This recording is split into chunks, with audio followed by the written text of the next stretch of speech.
I've seen a lot of young guys come up and make this crucial mistake. They scour the internet and take advice from women and female dating coaches about relationships. Let me tell you this firsthand. Women have no idea what they want. They're not logical like us. They have not sat down quietly and carefully and decided what they enjoy and what they don't. They live at the mercy of their emotions and what they might be feeling at the current moment. Feminists take this as an insult. They argue men are trying to tell us how to choose our own romantic partners and hobbies. Even some guys will agree with her. But if you notice carefully, only two kinds of guys agree with her. Either orbiters or insanely good-looking guys who have never had to face rejection by women. Trust me, when women are disgusted by you, you feel it. These guys never face rejection or disgust, so they think women act the same with everybody. Crack the same jokes and give every guy friendly hugs and kisses on the cheeks like she does to the cute-looking friend. It's just not true. If you really want to know what women want, you need to take the advice of people who weren't born exceptionally handsome, so they changed some things about themselves, which increased their sexual value. You need to be taking advice from a bisexual woman because they are the only gender who agree with men on the toughness of dating females. When you get their advice, you need to implement those changes because you know these are the tips that will actually bring results.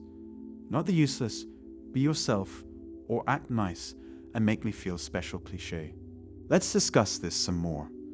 The biggest example I can give you is when women say, "Oh, I don't like muscular men." It's been said so much that it's quite the cliché at this point. "Oh, I don't like men with big arms and they are huge." Women actually have no idea of what muscle is. They think the 185-pound lean man they see in Hollywood is how attractive men really look like. Muscle is the hulkish masses they see on the Olympia stage. What's even worse is you ask some girls, and they will tell you she likes dad bods. There are actually two things happening here. The first thing is the most common. She doesn't actually like the dad bod. Since she is always looking for the most exotic and highest measure of fitness, abs for her are the rock-hard torso you get with an abnormally low level of fat.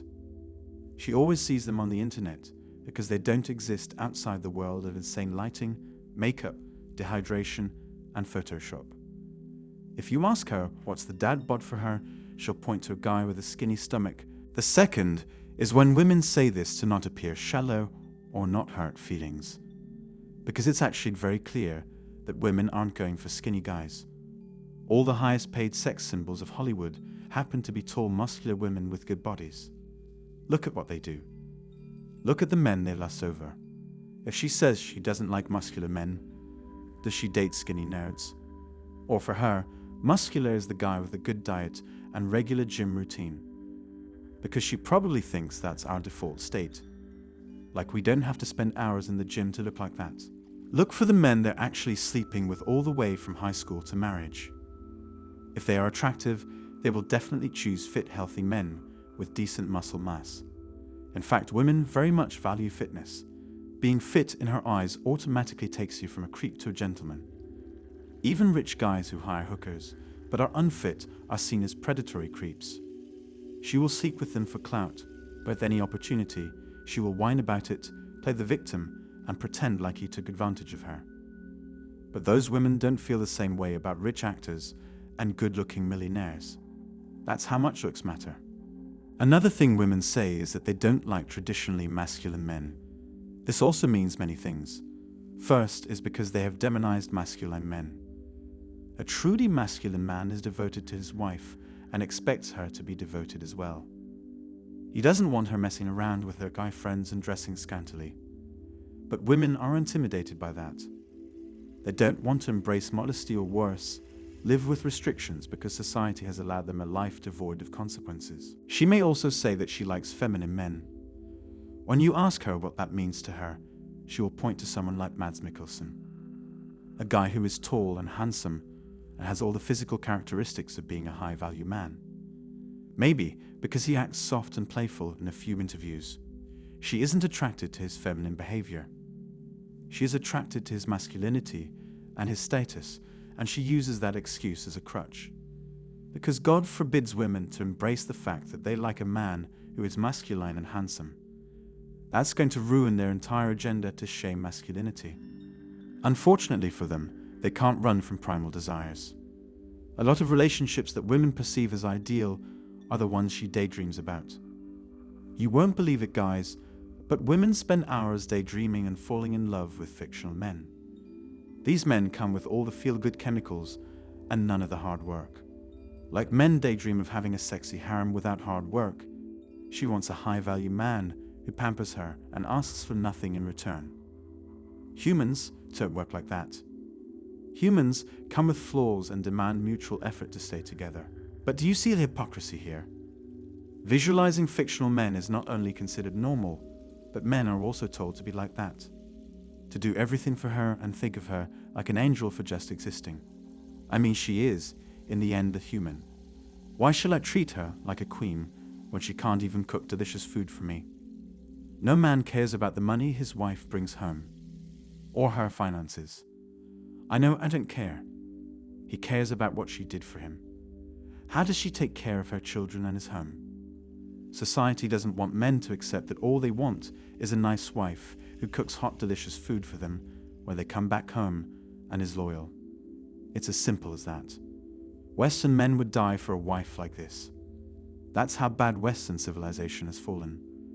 Look at what she does, okay? She may say a lot of things and wish for circumstances she dreamt of, but she doesn't want it for real. She won't like it because she always visualizes scenarios like a child. She never considers the realities of that scenario. In the end, her desires are nothing but wistful dreams.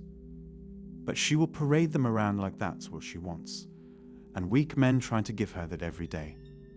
They will act feminine, wear pink around her, and get her food to eat, and she pisses all over them. Nerds will hang out with her. Skinny guys who do her assignments and help her out when she's having a hard time. She will cry over his shoulder, shake her hand, and then sleep with the jock that same night. That's what women do to skinny men, fat men, feminine men, nerdy men, and all the other kinds of men she visualizes in her head. There's a very good rule that you should keep in mind to navigate female desires. Someone's past behavior is the best predictor of her future behavior. If you want to know the truth about what she is saying or what she claims, just look at her track record. If she's all about that feminist lifestyle and curses toxic masculinity, see where she comes from. Where's her daddy's money coming from? Is he one of those toxic males? What men did she date? Her past and her body count are all you need to know to form an image of her. She's not a man. Men have more to them than their looks. The nerdy-looking skinny guy might turn out to be a boxer who beats you to a pulp. He may turn out to be a millionaire. Women are simple. You just need to look past her looks and see what she does, and you'll know all about her. So stop listening to women and focus on their actions only. That's it for today. I hope you are learning from these videos. Hit the subscribe button if you haven't already. I'll see you all soon.